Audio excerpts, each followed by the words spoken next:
Assalamualaikum warahmatullahi wabarakatuh. Surat An-Nisa ayat 34. Ayat ini menjelaskan kedudukan laki-laki sebagai pemimpin keluarga, serta kewajiban memberi nafkah dan membimbing istri. Diriwayatkan oleh Qatadah dan Mujahid, ayat ini turun ketika muncul pertanyaan di kalangan sahabat tentang hak dan tanggung jawab suami terhadap istri.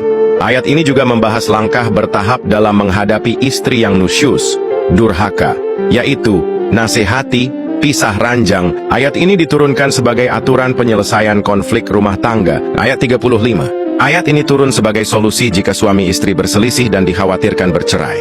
Allah memerintahkan untuk mengutus 2 orang hakam, yaitu juru damai dari pihak suami dan istri. Menurut riwayat Ibnu Abbas, ayat ini turun karena banyak rumah tangga yang hancur hanya karena tidak ada mediasi. Maka Islam mengajarkan perdamaian terlebih dahulu sebelum cerai. Ayat 36. Ayat ini berisi perintah untuk menyembah Allah, berbuat baik kepada orang tua, kerabat, anak yatim, orang miskin, tetangga dekat dan jauh, teman seperjalanan dan budak. Ayat ini turun sebagai penguatan akhlak sosial setelah pembahasan hukum keluarga.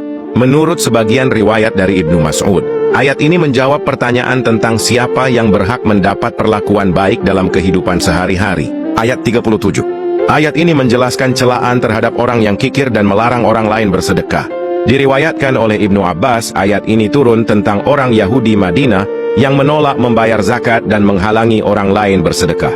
Allah mencela mereka karena menyembunyikan ilmu dan mencintai dunia berlebihan. Ayat 38. Masih melanjutkan tentang orang yang beramal karena ria, yakni pamer. Mereka melakukan ibadah bukan karena Allah, tetapi ingin dipuji manusia.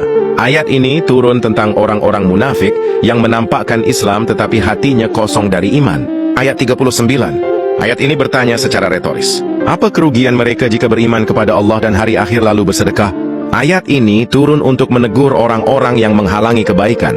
Padahal jika mereka ikhlas, itu lebih baik. Ayat 40. Ayat ini turun sebagai penegasan keadilan Allah. Allah tidak menzalimi hambanya, walaupun hanya seberat biji zarrah. Menurut riwayat dari Abu Hurairah, ayat ini menenangkan hati kaum mukminin yang takut amalnya tidak dianggap. Allah menjamin setiap kebaikan akan dibalas. Berikut bacaan surat An-Nisa ayat 34-40. Bismillahirrahmanirrahim. Ar-rijalu qawwamuna 'ala an-nisa'i bima faddala Allahu ba'dahum 'ala ba'd wa bima anfaqu min amwalihim. Fash-shulihatu qanitatun hafidhutu lil-ghaibi bima hafidhallah. Wallati takhufuna nushuzahunna fa'idhuhunna wahjuruhunna fi